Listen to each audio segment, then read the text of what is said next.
are live. Welcome to Surrender the Glory podcast. All right. We are back.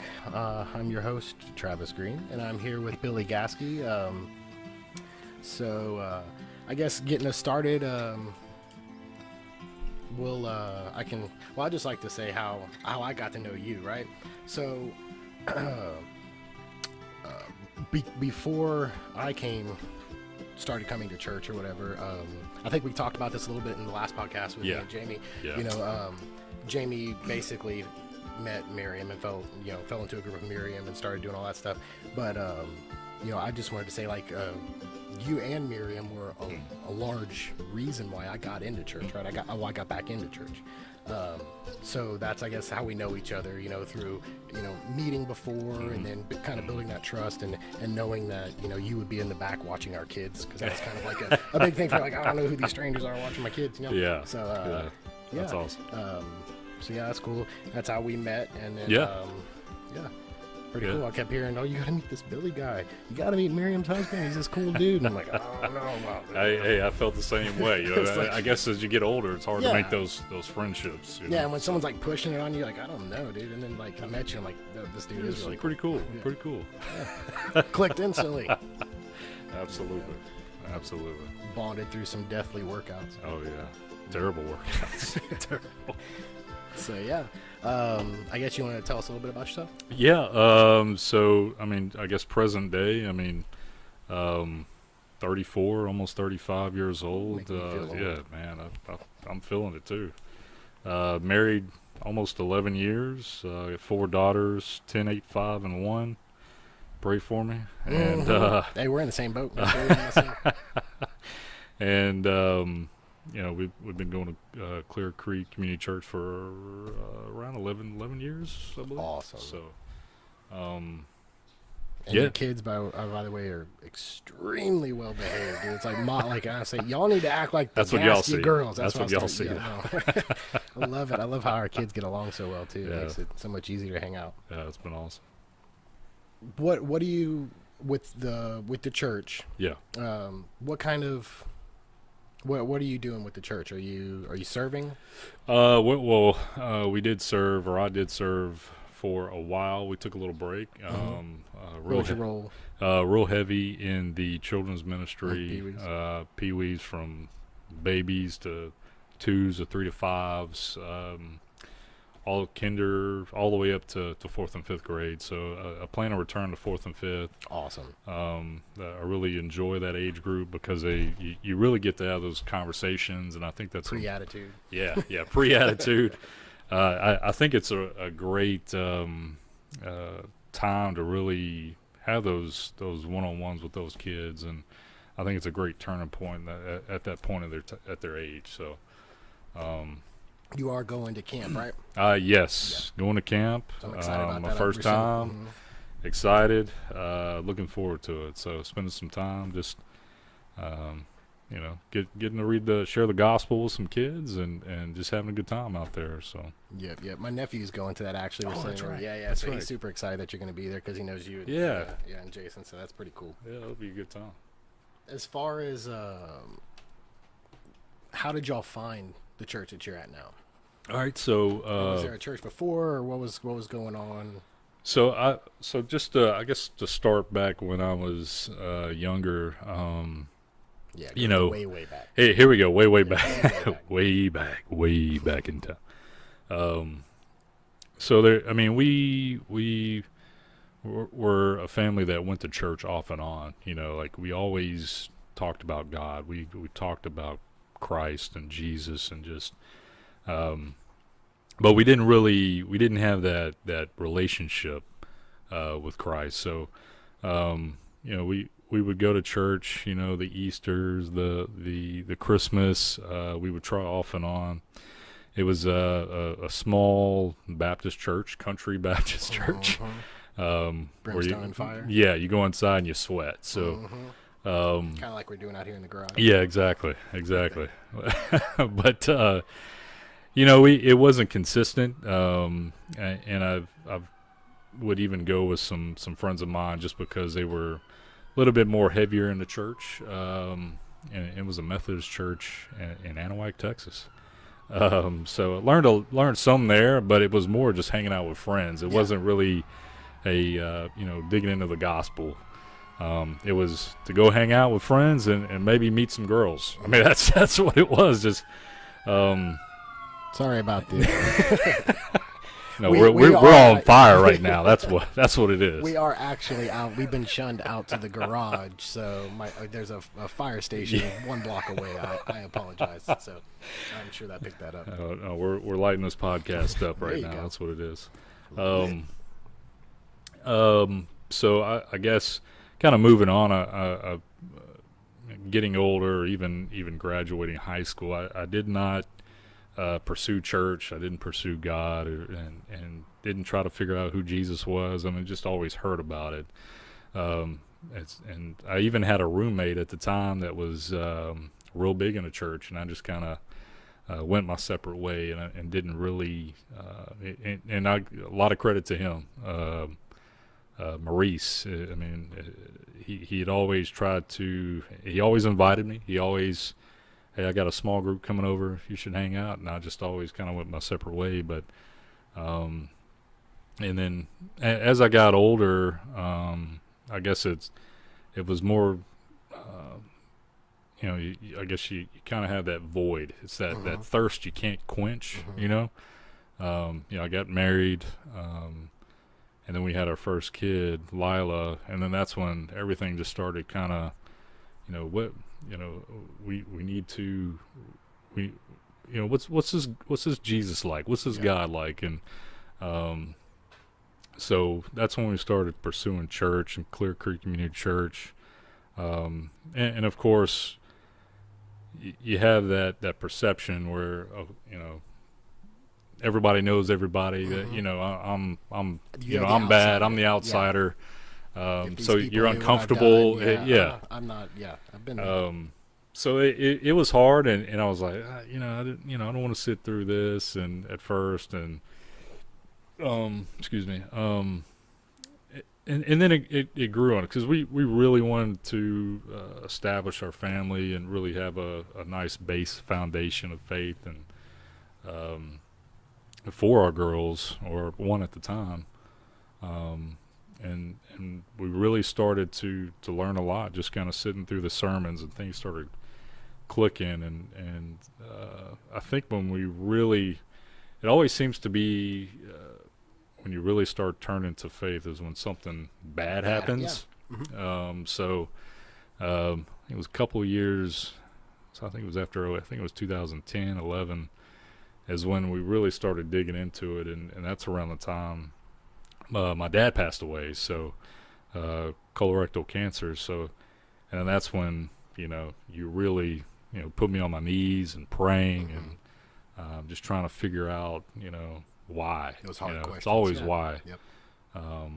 But and see, that's beautiful that you actually turned to faith when your dad passed away, because I had the actual opposite reaction. I was immediately mad, and I ran. I didn't want to have anything to do with it, and and it took people, pushing in on me to get me back into church, Absolutely. But the fact that, and that's the reason that was because my faith wasn't strong leading up to that. My faith was really weak leading. I mean, like I said, I knew God, I knew of Jesus, but I didn't have that relationship. So since I didn't have it, and I didn't know what it was about, I was immediately pushing against it, like, why would I want it now? You just took my father from me.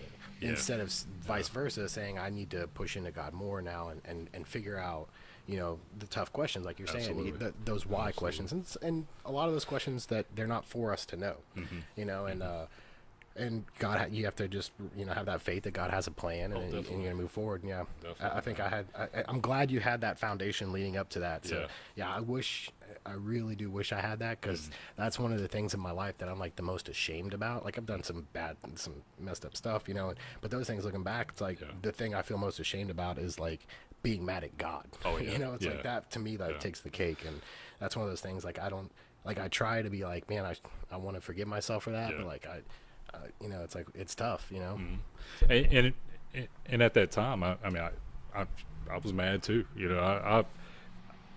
we were on a good path with faith, but it wasn't as strong. I mean, we were still new, you know, and you know, with my father's death, I mean, I mixed it with alcohol, you know. Yep. That was my go-to void filler for a long time. I mean, but really soaking in that, and I think the biggest thing is surrounding yourself with people, you know. Yeah, having that community. And having that community. That way they can speak to you, and you can speak to them and hold each other accountable, right? So definitely, and I think it would have been a whole lot different if I was in a small group at that time. Even if my religion wasn't that strong, I could have been in a small group so I could actually talk about the things, Absolutely. you know, because every time I talked to Jamie, it would be like, we should get into church. Well, here I'm mad at God. Why would I want to go to church? Instead of being in a group, being like, okay, we need to work through this, ask those questions, and have that community. I didn't have that, and it took a lot of like sucking it up and being like, okay, I'm wrong. You know, I need to be here. This is what I need to do. So I think that foundation of having that community makes things, makes tragedies, makes hardships like that. So not easier to go through, but like more comforting and man, like I don't want to use the word easy, but I don't really know the kind of, like, it makes it, I don't know, kind of softens the edges a little bit, right? I mean, it's like, okay, I'm going through this, but here are these people that are loving on me, and they're trying to help me get through this, just as I would help them try to get through what they're going through, even though I haven't experienced what they've experienced. So it's just, it's that community aspect. It makes a huge difference in the outcome of, you know, faith, because you can't go at this alone. No, not at all. Not at all. But yeah, even just getting, I mean, you go on a small group, we talk about small group a lot at church, and I remember my first small group session. Weird, right? We pull up. I mean, we're sweating, and we're debating on leaving. And who's like, oh, this is so weird. Am I smart enough for this, or what? You know, and we had that same anxiety. I know I had it, and y'all were leading our group, so I'm like, I know the people that are leading this. Why am I feeling like this? But it's like that, like, fear of commitment. Fear of like, oh, I'm going to be exposed. People are going to. They're going to hear my story for what I am. They're going to. Oh, it's going to be messy. This is not going to be fun. But when you share those things, it's just like this weight that's just lifted. You know, it's just like, okay, I don't need to be ashamed about this. And if I talk about this, hey, this person's going through the same exact thing, and they're willing to talk about it, so I'm not alone, you know? So it's like, it makes it so much more just fulfilling, you know, just having that community. I totally agree with that. God, these weirdos. Who's going to be leading us? Jamie's like, you know them. It's Billy and Miriam. But I don't really know them. Yeah, y'all were sweating, man. It was our first group to lead. We're in there walking, probably burning holes in the car because we're walking around so much, pacing. That was a good group, though. We had a really good group. That was a good time. We had a great. A lot of babies were born out of the group. And a lot of babies born. I'm telling you, I think Jamie and I are like Lucky Charms. Every time we go to a group, babies just start popping out. You're like, we can't, like, we're struggling. Like, put Jamie and Travis in your group. Here we go. Like 3 babies. We had how many? The Lucky Charms. So 4 babies came out of that group, huh? 1, 2, 3, 2 from each of the other 2 couples, and 1 from y'all. Yeah, that's right. Or 5. That's right. 1, 2. Farrah, and then the 2 from each of the other couple. I think, 5 out of that group in a year. Boom, or a year and a half, 18 months. Boom, boom, boom. It's a beautiful thing, man. It is a beautiful thing. Go forth and multiply. It's one way to do it. Right? That's right. Can we get a number on that multiply? Is there like a cap? I know. Oh, man. So I know y'all struggles are I mean, marriage struggles are marriage struggles, and family struggles are family struggles. You know, and we go through these seasons, you know, of like we've been trying to do this podcast for like a month and a half, right? Yeah. So then life comes up, and then sickness comes up. I mean, oh my goodness, these last 2 weeks, you know, and it's just like, and then the end of school and all this stuff that we're going through. But it's interesting that like even like we can actually make time to do this, you know, because a lot of people. They'll want to share their story, you know, and they don't want to talk about things that put them out there. And I appreciate you being able to share this with me. Yeah, not a problem. And it's actually helping me want to share my story, you know. And the fact that we can get together and do this and openly share like that, and hopefully we're not like I was telling Jamie, we had no subscribers, so it's like no one's listening, so it's like this echo chamber. But hopefully from what we're doing, maybe we'll get some more stories out there and people being more open to talk about this stuff. But before we even get any further, I just want to say I appreciate you really being here and willing to talk about all this stuff. No.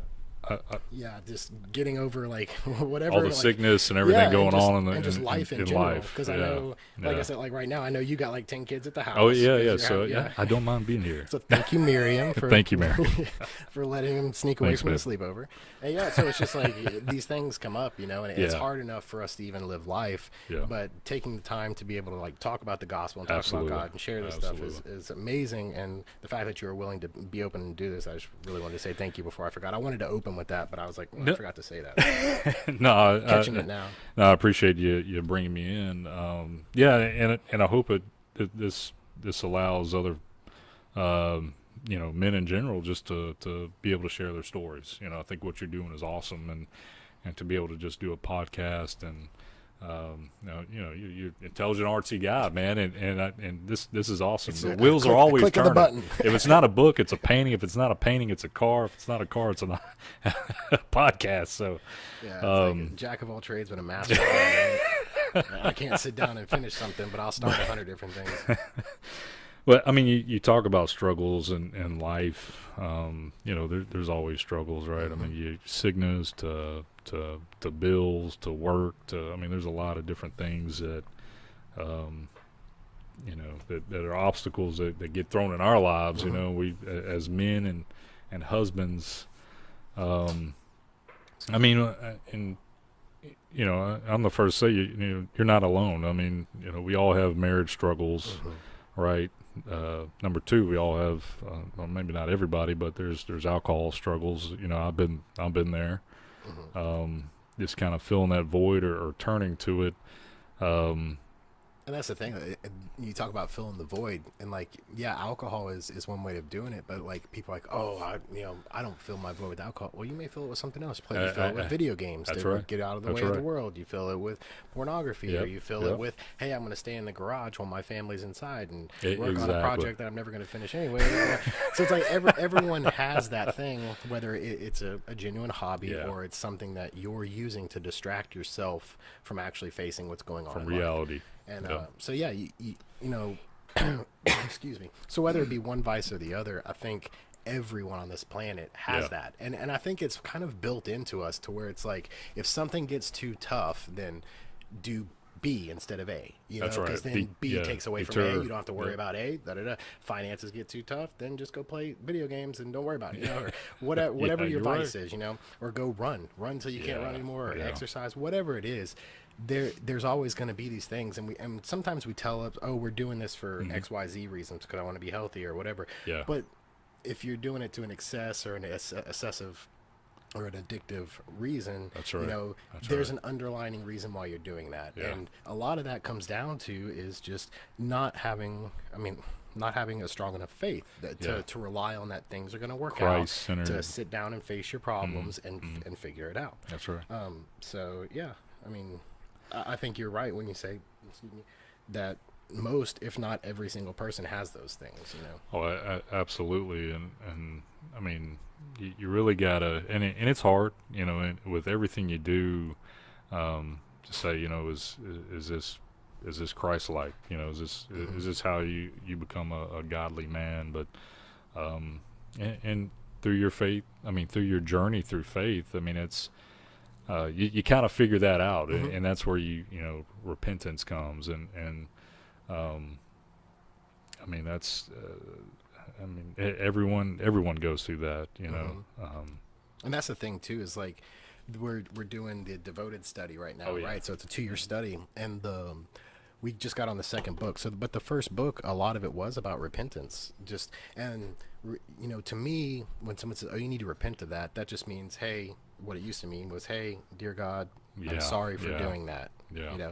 But what repentance actually means is turning away from that and doing the exact opposite. Yep. It's actually making that life change, saying, okay, well, I know this is wrong, so now I need to change this in my life to do the opposite. To, That's right. You know, if I'm doing this and I know it's wrong, then I need to do that. Mm-hmm. You know, and repentance isn't, I don't think it's just a one-time thing, because I mean, we're all sinners, right? That's right. So you know you're going to sin, whether you wake up in the morning, you know by the end of the day you're going to sin. So it's not like you should beat yourself up over it, but you should recognize those things. Absolutely. You know, and then work to, and the harder that you work to defeat whatever it is you're trying to defeat, that sin or that whatever it is, you know, the vice or whatever you're trying to get away from, as long as you're constantly working and knowing, then you will eventually break that cycle. Absolutely. But you just got to be conscious about it, and then you'll realize, oh, then there's something else, and you got to work at that. And it's a constant, you know, it's not oh, it's not just it's not a you're not perfect, and nobody's perfect. Nope. Right? And I don't think anyone should, you know, really look for perfection even in themselves or anybody else, because you're not going to find it, and it's going to be deflating, and you know, so you should just look for the best that you can be, and then constantly be trying to make yourself better, you know, and recognizing your faults, taking a hard look in the mirror and recognizing your faults and repenting. Yeah, definitely. Yes, sir. Yeah, we're violating the number one rule of podcast: drinking and or eating on air. Yeah, no one likes to hear someone. No, not at all. Yeah, eating or drinking anything on air. Apologize. See, that's like eating ice, or an apple. So what you got? Anything in particular you want to talk about? Like just current struggles. Let's say, I'll say, just, you know, I'll touch a little bit. I mean, we're married, you know, marriage struggles, Guilty. right? Yeah. We all deal with marriage struggles. I'll just kind of walk through some, that we had last year, or on just my take of it was, you know, we had our, Miriam and I, we had our youngest, early on 2017, going into 2018. We struggled, and it was fourth kid. I mean, fourth kid. Yeah, plus a dog now. Yeah. 2 to 3 kids was not bad, but going 3 to 4 was a little rough. And you know, it was a rough pregnancy. It was a rough delivery, rough recovery, and oh no, you can. For me, I mean, and looking back on everything, I was very selfish, you know, looking back now, and you know, I was always like, you know, I was the type of the one upper, and I think she would agree with herself as well. We were always one upping each other, you know. Well, I'll wash the dishes. What are you doing? I just did this. I did, but it really drove a stake between both of us in our marriage, and so, and it was all through the year. It was arguing. I mean, we talked about divorce. We talked about, hey, we need counseling. Could do, you know, we don't need counseling. We do, and it was like, hey, we can do this. I can do this on my own. I can fix this, you know. And you really, you can't, you know. Yeah. You need to. Comes back to that community. It comes back to people. You need to open up. You need to open up. You can't bottle that stuff up. No, not and at all. as men, that's what we're told to do from birth. Absolutely. You know? Suck it up, rub carry, some dirt on put it, it back on carry your shoulders, Yep. and go. But no, it shouldn't be that way at all. So I mean, it over the year, and we'd be, you know, just kind of really diving back into church and just praying, you know, praying with each other. I think that's huge. It's hard. Oh, and it's awkward. It is awkward. It is. Jamie and I mean, we don't do it often, as much, especially not often as we should, but we've done it a few times, and it's really awkward. So it like, just she's probably upset with me this time. The last time we did it, right? So she's like, well, she's like, let's pray together. And I was like, okay. And so we sit down, and you know, she starts praying, and I started first. I said this little bit of a prayer, you know, and I got it going, and she took over, and she said this prayer that was like 5 minutes long. It was elegant. Wow. It was well put together. It was beautiful. And I'm like, what? Like, I just said like rub-a-dub-dub, thanks for the grub type of thing, and I'm like, what? Like you just blew me out of the water, And she's like, oh, I wrote that down earlier, and I memorized. She's a planner. Like, yeah, she's a planner. And I was like, dang, I got to step my game up. Like that was embarrassing. Like God's looking at me like, bro, you got work to do. So I was like, we're gonna have to work on this. I'm gonna have to step my game up. So yeah, it can be really awkward. I was just like, it is, but I mean. I will say that really pulls a husband and wife together close. I mean, there have been some time. I mean, we don't do it as often as we should, but I really encourage that. I mean, there had been a time where we're head to head, and I'm like, "What can I just pray for you?" And I mean it. It was a day, she was having a rough time, and of course, she just felt so much better afterwards. Oh, yeah. And it's just incredible, the power of prayer, and just and even if it's as simple as a text message, just sending a short text to your wife, just saying, hey, this is my prayer for you, and that goes a long ways as well, for her. But no, we struggled, man. We struggled last year. It was rough. It was very rough, and I think it's part of that. We forget. We get selfish. We think about ourselves. We don't think about our wives. It's like and you really got to turn to Scripture, and that's what I began to do, and really read it, think about it. On my way to work, I'm praying, I'm driving, I'm thinking, radio's off, and she was doing the same thing. Yeah, and that's great because like you can that period, like the drive period, and people like listen to the radio and kind of zone out. But if you take that, like if you have a 30-minute drive, whatever, 45-minute drive home like we do, you can take that time and you can honestly like not only degress from work, all the crap that you just went through at work with your whatever you're going through, but then also take that time to appreciate what you have, appreciate appreciate your wife and your family and stuff. And then when you get home, it's just like you're rejuvenated instead of getting home and being like, okay, now I need to decompress, aggravated, and being because everyone's called, because the second you walk through the door, the dog's gonna want your attention. Oh yeah. All 4 kids for you are gonna want your attention. Yep. Your wife's gonna want a break because she's been home with all 5 here's the baby. of them. Yeah, take it, I'm going. And you're just like, I just walked in the door, But if you take that time to decompress before you even walk in the door, it makes a huge difference. It does. Yeah. It does. I would agree with that. I think a lot of the time that we, like even in family life, if it's not, like you're saying, kids, time, all this stuff. Yeah. There's so much that this is the sad thing, right? So to hold a relationship together just takes love, right? It takes love. And, you constantly have to be pouring into the person that you're with. You want to love them as much or more as they love you and all this stuff. But if you step back from that, there's so many things that can tear a relationship apart. Oh, definitely. So if you don't have that love and that not just love, like, oh, I love this person because I love them, but you have to, a gospel-centered love, love absolutely. of like loving the church, of loving God, like saying, the wife is the church, the man is like Jesus, God's son, and they come together to make, a holy union.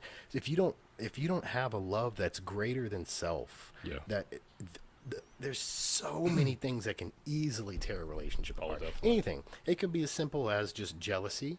That's a big one. That's a big one. With social media being so big, people can find you easily. Oh yeah. And I mean, it's as simple as a disgruntled ex posting a message. Not even that, just sending a PM to your, because you can do any of this stuff. And if your faith in the person that you love is not strong, it's going to tear it apart. And not just that, then you got finances. Yep. If a lot of people live outside their means, but even if you don't, I mean, finances are still a struggle. Yeah. Because I mean, you're looking at like 4 kids, dog, house, cars, so it all adds up. Absolutely. So there's a lot of this pressure, a lot of this stress that if you're not sound in your marriage with your loved one, these things can easily rip you apart, and they can do it very quickly and brutally. And in our culture, it's almost like, you know, it's not even almost like, it is. It's the me first culture. Oh, it is. So you do you, girl. You know, so if even one of those things gets out of balance, now you're having society tell you, well, you should do you first. Yeah. Yeah, not, it's hey, all about you need right? to push back into your loved one. You need to get gospel centered. You need to, you know, have that faith and delve into the actual issue and figure it out. It's more of peace out. Yeah, I'm out. Divorce comes, all that. So if you don't have that solid foundation, I mean, it's a house of sand, you know, and you're getting hit with waves all the time. It's just eroding out from underneath you. You're exactly right. You know, when it comes to marital struggles, you gotta be strong, not only in your love but in your faith. Yeah, you got. I would say also mature with your love, mature in your faith as well. Yeah, because I mean, like you say, you may love this person because they're gorgeous. That ain't gonna last forever. You may love this person because they're rich. Right. They may lose that. Yeah, you know. So, yeah, it's gotta be a love greater than any of that. You know. I totally agree with that. And it's gotta be from both. And once you find that, like, it's amazing. Like and you find that and you recognize that, and it's just like, wow, like the stress of everything else, like, you know, I've had open conversations with my wife.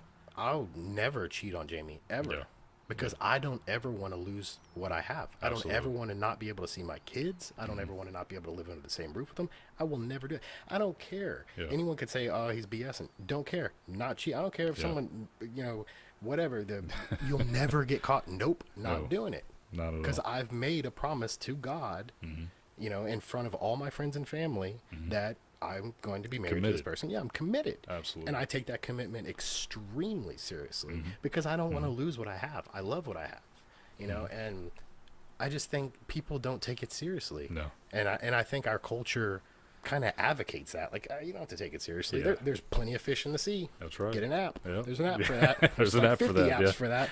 You know, it's so fly by night and so flip it that we lose sight of what real love is. Oh, sure. Love's not the pursuit of having sex. Right. And when you turn on TV and even like, look at a Carl's Jr. ad. It's a burger place. That's and right. It's half naked chicks. You know, it's like, what are we, what?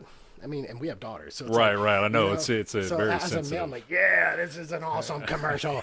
No, because if that's my daughter. Yeah, and not even that. Like, what kind of message are you sending to my daughter? Like, okay, you're gonna mayonnaise all over your chest, and you're in a bikini on a Rolls Royce. What is this? You know? But that's just a burger commercial. Everything's like that, and it's so in your face, and it's so hard to get away from. That if you don't have that solid foundation in your marriage, man, you're right. It's tough, you know. And when people, I used to think like, before I was married, like, oh, we're having trouble in their marriage. I'm like, psh, move on. You know, like, if you're already having trouble, might as well move on. Next. Now I'm like, you know, once you go through that, you know, on the 30th, Jamie and I'll be married 10 years, and it's just like, congratulations. Everyone's like, oh, you didn't get the 7-year itch? I'm like, bro, I didn't even realize 10 years is rolling up. This stuff has gone by so fast, you know, like, you know, kid after kid after kid after, you know, and then steady life changes, and all of it's more beautiful than the next, you know. It's like, I'm trying to take the time just to appreciate what I have. I ain't trying to look for something else. Absolutely. You know, so. Absolutely, man. I agree you're just that. looking for heartbreak when you do that. Sad. Yeah. Kind of got off on a tangent there, but apologize about that. Hey, that's what it's all about. Yeah, but it's hard, man. It's like, and with us, like, we did the whole cut the cable out thing, right? Oh, yeah. Which, I mean, we still watch TV. We have Netflix and, you know, Cody Box or whatever. But so we still watch, and I have an antenna, so we get regular TV. But you know, like when we cut the cable, it was just like, to me, it was like this significant, like, okay, I'm gonna push back to get away from, so I can kind of control more, you know, because the Netflix stays on the kids' Netflix, so it's like kid stuff. It feels like, I don't know, it just feels like when we were growing up, you didn't have to have that control because it felt like to me there wasn't as much of that saturation. Right. But now, like, you know, you got to monitor everything because everything is so, hypersexualized. It is. That like even YouTube, like my kids will be watching some girl unboxing Legos and playing with it, and next thing there's an advertisement on, and it's it's like, whoa, what are you watching? Like get that off there. And it's just it's so in your face, and it just feels like I never wanted to be like a helicopter parent, but it feels like you have to take some control. You have to you have to get in there, because I'm not trying to shelter our kids, but there's just like so much that they're 3, 5, and 8. I don't need them knowing the ins and outs. I don't No. So and that's a conversation I'm not looking forward to anyway. But it's just hard, and I think as a I don't know, as just like having to be the adult in the room, because like I don't feel old. No, I still feel like I'm in the prime of my life. I should be 21, 22. But then I also have to be the adult, so Absolutely. you have to come down with it, and and all that stuff. But it's just like I don't know. It's just society's not helping us anymore. No, and like we were talking earlier. I feel like to be a Christian now, you're like on a fringe. You're like, he's a Christian. Judging everybody. But they're, the idolatry or whatever that people are thinking of what Christians are and what we actually are two different things, and it's before you didn't have to explain this. Like growing up, if you're a Christian, he's a Christian. It was... Now it's like, he's a, it's just like society to me, is just kind of working against us, and that's kind of like why I wanted to do this. It's not common that people get out and share their, people love to talk about and show their highlights of themselves getting drunk at the club or whatever you're doing, but no one wants to share truth and grit of like, okay, this is where I'm at now, because I was doing that, but I realized I was broken, and I'm still broken, but now I'm trying to get to here, and so I'm just, I don't know where I'm like. Well, I mean, I see where you're going. I mean, just everybody kind of, and I'll be honest too. I mean, I've done it where you hide your light, right? Yeah. You don't show the light. You know. So because you think you're going to be judged for it. You're covering your lamp, right? Because you're going to be, you feel like you're going to be judged for it, but no, you shouldn't. And no, it's. I think it's important for everybody to share their testimonies, their stories, and like something like this podcast. I mean, hopefully it reaches more people to shed their light and share their stories.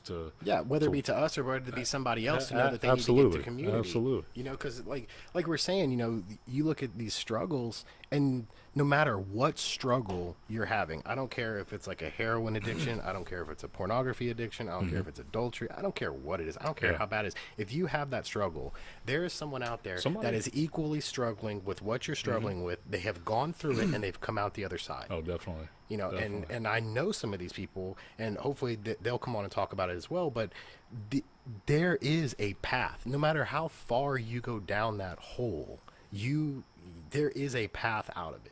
And if you really want that, you can get out of it. You're never lost. You're never too far gone.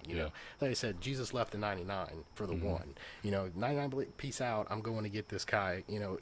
So that's what the message is. We're trying to reach, constantly people, like even our church's message. You're trying to reach unchurched people to become fully followers. That's right. Devoted followers of Christ. And if you can do that, even with one person, you know what I mean? It's totally worth it. It is. It is. And that's why I was talking to Jamie. We were talking about where's this going to go? What's this going to be like? And like, to me, like I said, I don't care as long as the message gets out there and it gets heard, and if it changes one mind, or if it gets one person to step in a church, or if it just gets a conversation going. Like, I was having a conversation the other day with a buddy of mine, and it's in my small group, and he was kind of beating himself up because he had been putting love into this guy at his work. Been pushing on him, trying to get him into church. All right. And for almost 2 years, I think he said a year or 2 years, been working on this guy. He couldn't get him to do it. Well, he got a message from him saying that he's going to church now and he's doing all this stuff, and he was kind of beating himself up. He's like, I wanted to be that person to be there to get him into church. I'm like, bro, that's not your story. Your story was planting the seed. Yeah, pouring into him. And that seed, because this buddy of mine, he's just, he has a passion and a tongue to be able to speak, like where most people, like when it comes to talking about the Bible, they're terrified because they don't want to screw up. Yeah, not walking on eggshells. Not this guy, right? So he's out there, he's getting raw in it, right? And he has a great story to tell. And you know, I was trying to explain to him, he's kind of beating himself up. He's like, man, I really wanted to bring him in and show him, like, your talent, which you haven't recognized yet, is your talent is planting that seed. That's right. You know, and like if we all look at ourselves, we can find those individual talents to be able to spread the gospel and to bring people, you know, into church and into the fold. So, yeah, we just got to recognize those talents and constantly work at them. You know, absolutely. I think everybody has some type of talent. I mean, even if it's unknown, right? Yeah. But no, that's a great story, even just for, you know, kind of laying the path for that person. Yeah, because planting the seed is the very first step. Absolutely. And if you would have, if he would have never have talked to him, it wouldn't have led to B. If he didn't start with A, it wouldn't have led to B. Exactly. You know, he would have just. And this guy was an atheist. He's a hardcore atheist. Didn't want anything to do with it. Now he's in church. You know, and it's because he planted that seed. And constantly at work, he was talking to him. The guy would come with him with questions because he knew, hey, he's open to talking about anything you want to talk about. Let's get down and dirty. You know. Wow. And he'd talk about it. You know, and yeah, it's a beautiful thing. And his passion, like I was telling, like. His passion is he's got a gift for gab, you know, and his story's amazing. So if he just keeps telling it to everybody, I'm like, that's what you need to do. Absolutely. You know, recognize that. Don't try to make your talent something like, you know, like baseball analogy, right? If you're an opener, don't try to be a closer. If you're a closer and you can only throw 35 pitches, don't try to open and go 8 innings. No, know what your talent is, and exactly, and bring it home. You know, be the best Verlander there is. You know, if you're going to start, let's start. You that's know? right. It's like, so, but and that's what it is. It's recognizing those things, especially today, because you know, it's just, I don't know, the pushback. I just feel like the pushback is real. The struggle is real. You know, so. I would agree with that. Yep. So what you got going on besides that? Let's see. You know, life is busy right now. You know, life is busy. I know you as well. Man. Besides almost dying. Viruses. Colitis. Going around. Killed me. Yeah, same here. Yeah. I'm not going to name the restaurant, but you know who you are. Bad chicken. Put me in the ER. Bad chicken. Jeez, man.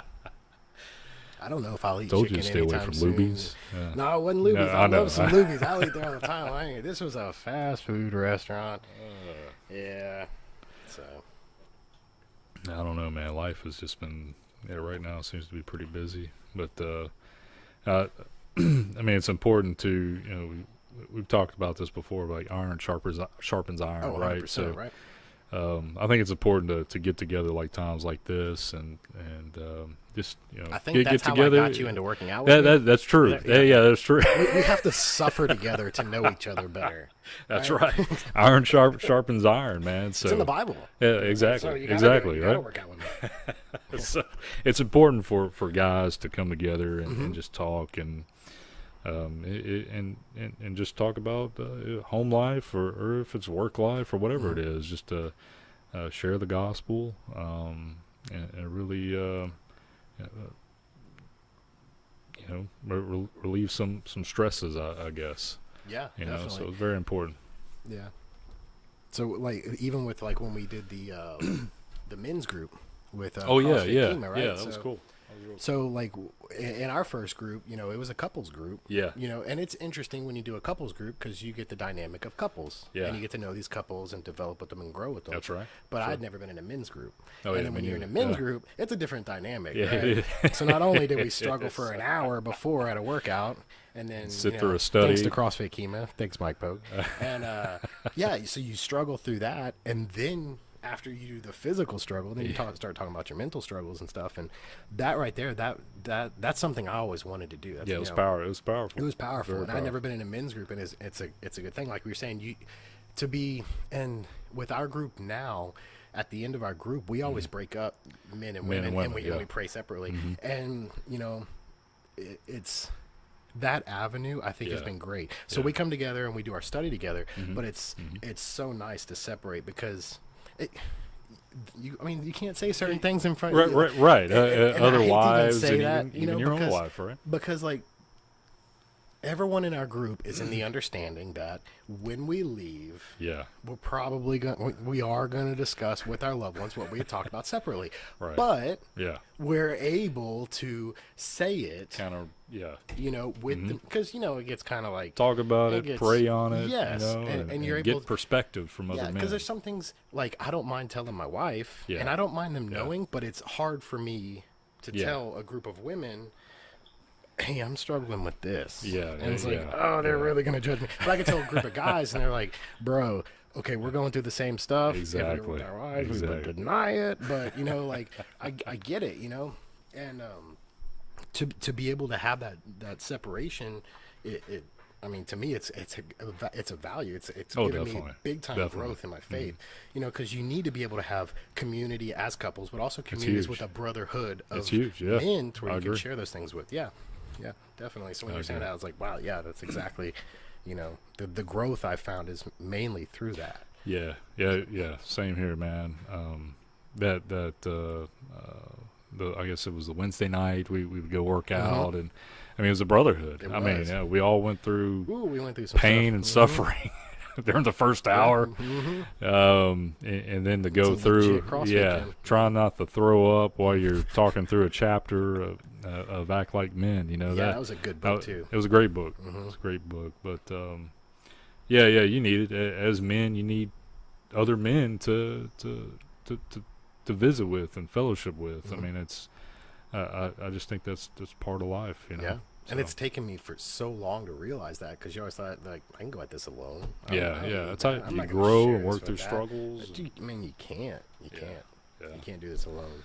And and like for me, just getting different perspectives from, I mean, you've lost your dad, I lost my dad, and to be able to bounce different things off other men and get those perspectives from them is huge, man. And that's why I value your friendship big time because we have a lot of similarities. Absolutely, similarities. I always say it wrong to make Jamie mad, and then when I actually say it wrong, and she's not around to make fun of you. So. Now these people think I'm an idiot. Similar. She'll make fun of you later when she listens to it. So. Yeah, but like we have all daughters, so we're kind of in that same boat, and it's just like, we both lost our fathers, we're both close with our moms, and it's just like, it's a beautiful thing. You got your mom to come to church, I've got my mom to come to church. It's really cool, man. Like this development of seeing like, wow, like, these families coming together, and like our daughters get along great. Mesh very well together. So it's just like, I know.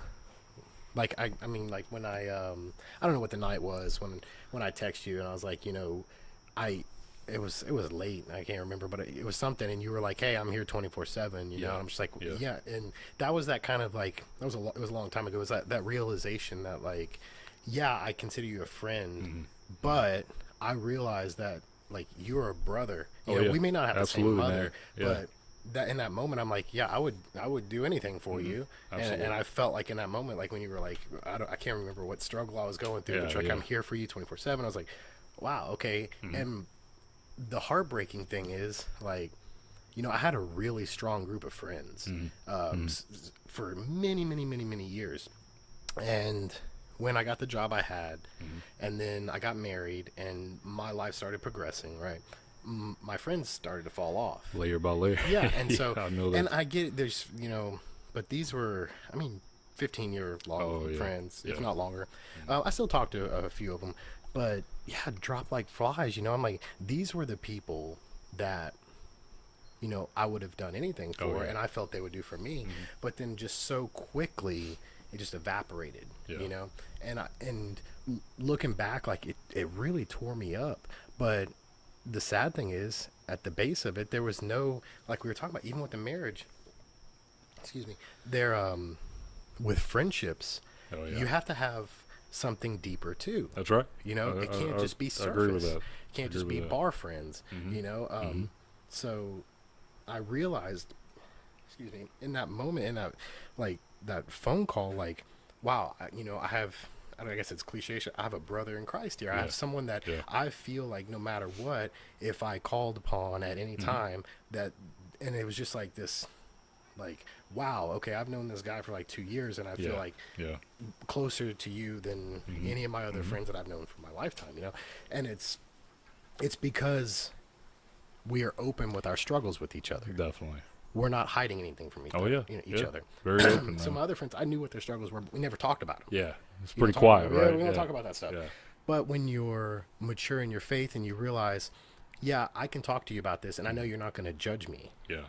Which is funny because anytime you say, oh, that person's a Christian, people think, oh, that person's going to judge you. Yeah. But it's basically the polar opposite, right? Right. I know I can come to you with all my garbage and all my junk, and I can vent to you. And you're going to be like, I got you. Yeah. You're like, we can get through this. What do we need to do?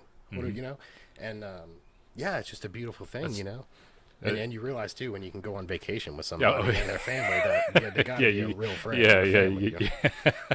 You can't you see the good, the bad, the ugly, you right? See everything. You can't stay in a small condominium with like 20 kids and 2 couples and not have that kind of bond, right? And not kill each other. Right, exactly. So, I mean, it's just, to me, that realization, like, I thought I had friends before, which they were friends. Yeah.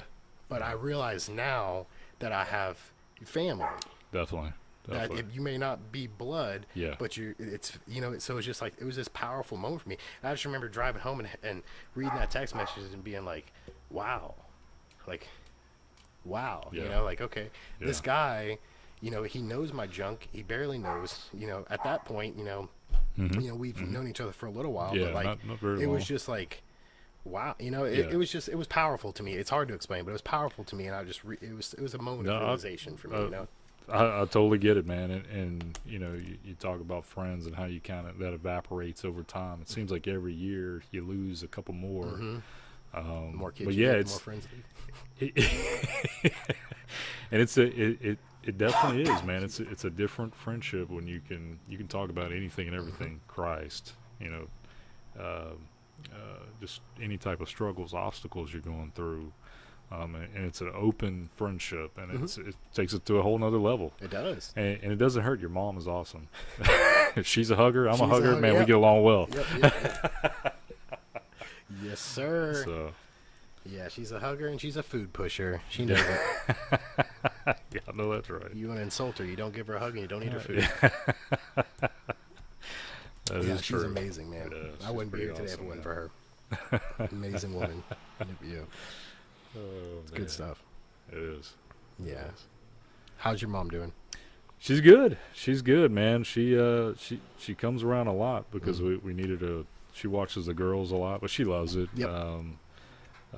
And I've told her I've never seen the girls or one of the girls at Farrah's age so attached to her. Farrah's like, that's all. As soon as the door knocks, she knows. Nanny. So she's doing well. She's staying busy. And man, we're blessed to have her around. I was super excited when I heard she was coming with us to Disney. Oh yeah.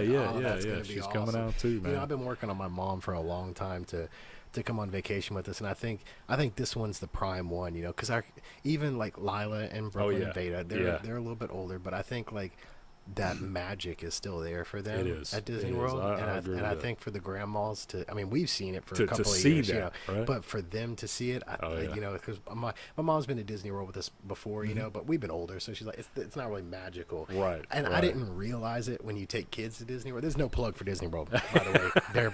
They steal all your money. But when you have kids that are young like ours and they see these princesses and stuff, and you just see the absolute the moment, love, right? And that magic in their eyes, it's such a beautiful thing. So I was super excited when I heard your mom was coming. Yeah, it's gonna be awesome. She's pumped. I think we're all pumped. You've got the grandmas going. Yeah. Good stuff. Absolutely.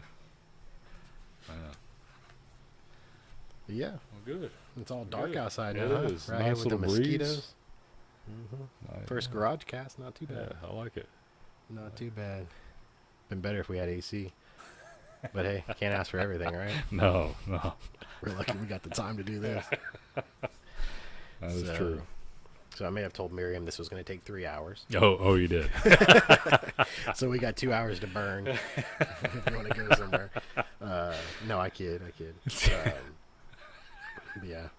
But awesome. I mean, I really, really, really appreciate you doing this. Oh, yeah, not a problem. I mean, it's hard to talk about struggles, not only with yourself, but also in your marriage, because you want to, you ride that line. You know, no one wants to admit that, you know, you have problems. We all do. Jamie and we've had our fair share of problems. Yeah. I mean, I can't lie about that. We, you know, we've struggled over a lot of things, and yeah, it just becomes one of those things like, you know, can you use that to help other people, or do you just kind of like suppress that and then put on a fake smile around everybody else? But it's like, you know, to be able to share your struggles just emboldens other people to do the same. And like we were saying, you know, you can just reach more people, and without you here, it would just be me talking to myself, and that wouldn't be any good. That'd be kind of weird. That, yeah. I've tried it. But yeah, just, you know, and you know, thanks Miriam for giving us the time to come here. Yeah, I don't know if she would be open to it, but I think Jamie's gonna. I think she will. Awesome. I think she would to pressure. just kind of open up and say her part, you know. But yeah, you know, you think about sitting down and doing a podcast, and I mean, this is my first one that I've ever done, and you know, you kind of nervous about it at first, you but walk it's into it, it's like, not as bad. You just talk, you're you're conversating. just That's all. You're Conversing. Talking. Yeah, you're conversing, and you're just, you know, if you be honest and with yourself, and just you know, it just kind of, it's easy. Yeah. It really is. It's nothing to be really intimidated about. Yeah, like you said, it's awkward. You got the headset on, you got a mic in front of you, like, oh, this is weird. And you can go back and probably listen to the very beginning of this podcast, and you'll see like that first couple of minutes, like, what's going on, and then you can see the conversation flow. Absolutely. But you know, like, and that's the thing is, like, for a woman's perspective on the same thing. So like, definitely. You know, for her and Jamie to talk about their same struggles, the same struggles that we're on, but having the opposite perspective is huge, because not only is it beneficial for everybody else, but I mean, with their open conversation, their open dialogue, it can even help us. Oh, you know, definitely. As a spouse, or, you know, as a father moving forward, because it is a lot of times really hard to assess yourself and see. Oh, definitely. Yeah, because you see, you got your tunnel vision, right? Tunnel vision on, you got your blinders on, and you see it your way, and that is actually your truth, because that's the way you see it, until you take the other perspective. So yeah, Jamie, I'm kind of working on Jamie, trying to get her to do these, but yeah, I think she actually has one lined up as well, with a friend of hers that's going to be doing some mission trips. So that should be pretty cool. Hopefully that'll pan out. And the great thing is, I mean, it'll be able to reach more people, and the wives that are out there that are listening. I mean, it could reach them too. You know? Yeah. Because I mean, yeah. Like we're saying, it's hard, but it's not. You know, it's really not. Yeah, it's just like basically a 2-person small group, but we're being recorded. So it's a fun thing. So it is. I encourage anybody out there, if you want to contact me as well. Absolutely. Do this. I'm hoping we can have you back. I want to see if we can set something kind of interesting. Yeah, different topics and parenting. Definitely parenting. Oh, definitely. Next time. Parenting. I don't know if we talked about this, but we're homeschool parents. That's right. You know, Jamie and I have talked about this. The Gaskeys are as well, and we have a couple other friends that are homeschool parents. So I'm hoping we can set up a pretty cool dynamic to move forward and talk about the struggles of parenting our children. I mean, we talked about a little bit of it with the, you know, the overabundance of craziness, but in the media. But there's many other struggles, so we can definitely get into that. So hopefully that'll work out.